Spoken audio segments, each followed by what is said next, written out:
Hey, howdy, how's it going? It's Guy with a Hat, and I'm back with another devlog. So, just for any new eyes on the channel, as I said, my name's Guy with a Hat, and I'm working on a video game right now. So, the video game is going under the alias Project Loner. The name's not finalized, it's just placeholder for right now.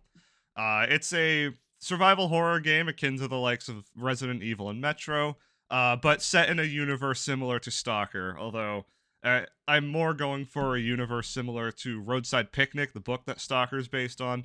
I just use Stalker because it's a more recognizable game series to people. And I got a lot done this week. So what I've been working on all week is the inventory system, because I figured that would be the most complicated part of the game to program, because everything else is just stuff that Unity does for you, like save for weapon aiming. That's a ray cast at an angle, and then the ray cast just has a collision mask attached to it. That is so unbelievably and then like health systems, that's just an integer attached to an enemy. And that's so unbelievably easy to code. I really wanted to get the hard stuff out of the way. So I started with the inventory system.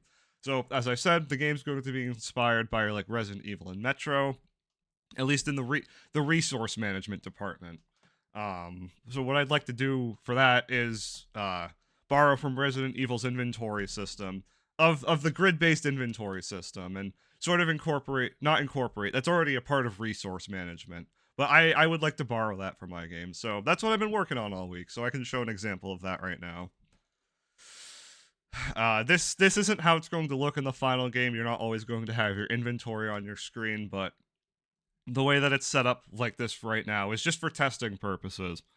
So as you can see, you have a 3x3 inventory grid over here. Say you wanted to pick up an item, like wow, that yellow item's wonderful. And also, I should point out, picking up items isn't going to be walking into them. The way that you pick them up is you're just gonna hover your map. You're gonna be near the object, and you're just gonna hit E to pick it up. I just have it so it's collision based right now, just for simplicity's sake. But yeah, now you have this wonderful yellow item that's in your inventory, and you're like, I think this yellow item would look wonderful in the bottom right. So you go ahead, you pick it up, and then you drag it into there. And it works for all squares, and it's wonderful. I love this so much. This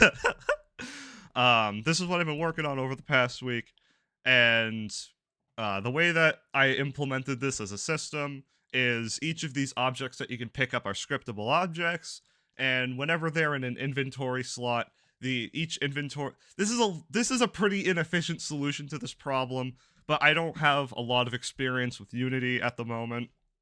So maybe I can expand upon this in the future, but generally speaking, I like to write bad code. I quite like the code that I wrote, but it could be improved upon is what I'm trying to say. Code that works but can be improved upon first and then improve upon it later. Um so as you can see, each inventory slot is a game object, and each game object just simply changes the sprite depending on the data that's held in that slot. So, like for this first slot here, it holds just a singular item. It's a placeholder item that's just test ammo. As you can see right here, it says test ammo. And each of these items have scriptable objects attached to them. So I can actually go back into the scene, scroll back down into the environment. There's this wonderful red object right here. As you can see, it has a script attached to it, named pickup item, and then a scriptable object attached to it. And these scriptable objects hold information like item ID, how many of them you have, certain properties to the item. So, for example, I have food object right here. A food object is going to heal you. So that can have an integer attached to it that you can just reference as the object name dot whatever the data type I hold for the amount of health that it heals for you is. And I quite like this system. I've spent the past week learning how scriptable objects work. Up until this point, I had no idea. I understand not sort of. I understand pretty much entirely how object-oriented programming works as a concept outside of Unity. It's just applying object-oriented to Unity. I'm still learning how that works, because Unity does object-oriented programming. It is object-oriented programming, but it does it very differently from working in just normal C sharp or normal C++, because it has this visual aspect to it. And getting used to how the visual aspects work with the code aspects is not really confusing, but I'm not used to it. So that's what I've been learning over the past week, and I think this system is really neat, because the thing that's really great with scriptable objects is you just reference an item as its item, and then it already has data attached to it. It constructs data for itself, which is awesome. So you don't have to write anything in manually, and that's wonderful. And that's how each of these objects are held as scriptable objects, and each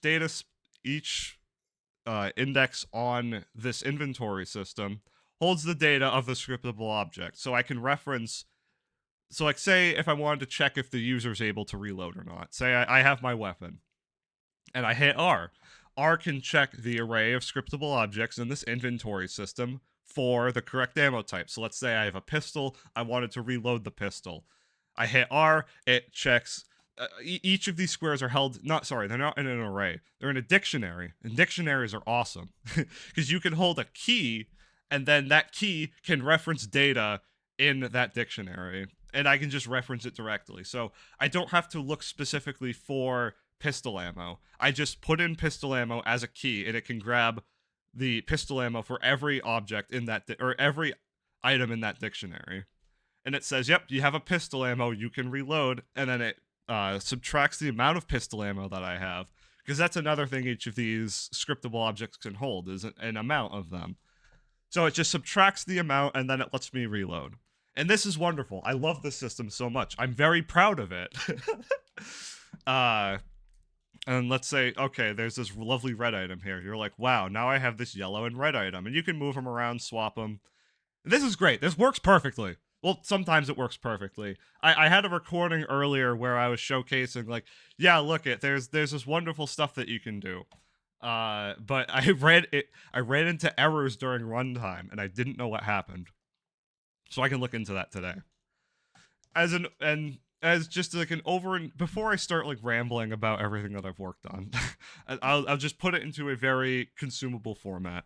What I've gotten done over the past week is the inventory system, at least for 1x1 slots. Everything that's a 1x1 item displays, and it moves, and it holds data perfectly fine, and it works almost perfectly, except for the couple of errors that I get sometimes. I can figure that out later. And that's really neat. This is great. What I still have to work on, though, is multi-slot items. So you see this wonderful blue item right here. Or not... Oh my gosh, this wonderful green item right here. I try to pick that up, you're like, wow, I have this wonderful 2-slot green item, but it still technically only takes up 1 slot. I have to figure out how I can fix that later. I could probably get that done either by today or tomorrow. But other than the multi-slot problem that's on the screen right here, the inventory is working perfectly, and I could show that off by going to, or wait, let me go to the player inventory. Where's that held? Yeah, here we go. So as you can see right here, item slot, or the inventory slot 1 holds a pistol ammo. The second one holds a potato. And then you have the fourth one that holds a TT pistol. And it's wonderful. I love this system so much. Like I said, I'm very proud of it. And that's just what I got done this week. That's all I've been working on. I decided to try and get the hardest things out of the way, because everything else is going to be just super easy. Probably also only take like a few days to implement, like shooting enemies, the enemies, pathfinding. I could probably all set that up, within a few weeks of each other. This is going to take the most amount of time, which is why I decided to do it first. And that's pretty much all I have to share right now. Other than that, just basic like movement is in the game. That works perfectly fine. It can support multiple different types of input, like controller input and all that. And like I said, the game's going to be in 2D, so this is just a tile map with colliders on it to sort of give off the effect that it's like 45 degrees downward 3D. That's all I have to showcase for right now. This is a relatively, not a short devlog, it's almost 10 minutes long, but I don't have a lot to show for this right now. But very exciting stuff. What I have planned for the future, or let me pull up the. There we go. Let me pull up. This is the roadmap that I have for the project. So we're about a week in. I'd say we're about right on time. On the roadmap I have right here, in-engine project placeholder environment. I would like for this to probably be like setting up the architecture for like save, loading, and then also the inventory. I could probably 100% get this done. And then over the next 6 months, that will be like level designing, enemy designing, and then like level coding, enemy coding, shooting, being able to equip different weapons. That's what this process down the line will be. And then I have a final month at the end that says touch up, but I don't think touch up is the right word for that. I'd like for it to be reflection instead. Because school's going to be starting up soon. I'm not going to have as much time to work on this project as I'd really like to. So, but I'll try and stick to this plan for right now.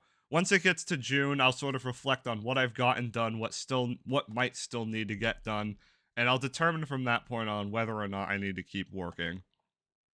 But other than that, I'd consider myself to be on time right now. Like I said, I have inventory systems somewhat working. I have to get multiple slot items working. I could probably get that done by either today or tomorrow because I already started working on it. Just a bit confused on how to implement it, but we'll see. I'll figure it out. And other than that, oh Jesus Christ, I think other than that, that's all I've wanted to share. So I'll just leave the devlog off on here.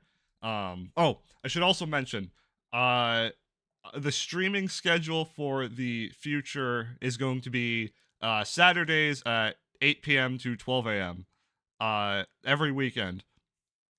Not every day like it was before. I've taken the last couple of days off just because I'd like to sort of relax a bit more before school starts because it starts up next week. So I've been taking the past few nights off, at least from streaming. I've still been working every day.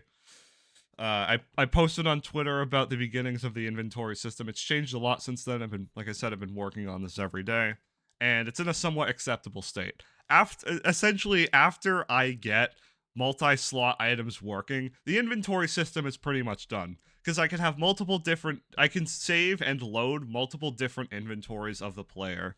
So say if you had different save files, like you had one save file, then you had a second one, it can save inventories for both of those save files, and it also knows which one to grab. Or I can code. I haven't coded in anything for that yet, but I'm confident that I could code in for that because the architecture that I've set up for saving and loading and holding inventory information is all working relatively well. There might be some bugs down the line, but I can probably figure that out. And that's just kind of where I'm at right now. I'm gonna leave it off there. I'd love to sort of like rant about everything just for hours on end, but I think I'm gonna take a little bit of a break today and read a bit because I've gotten a lot done. I haven't really given myself a bit of a break, and I want to make sure I don't get burned out from this. So this has been another weekly devlog, and I'll see you again on either Friday or Saturday whenever I post this. I think I'll try to post them on Saturday. I think I'll keep the weekdays to working on schoolwork as much as possible, and then the weekends will be for whatever dev stuff. All right, that's so cringe.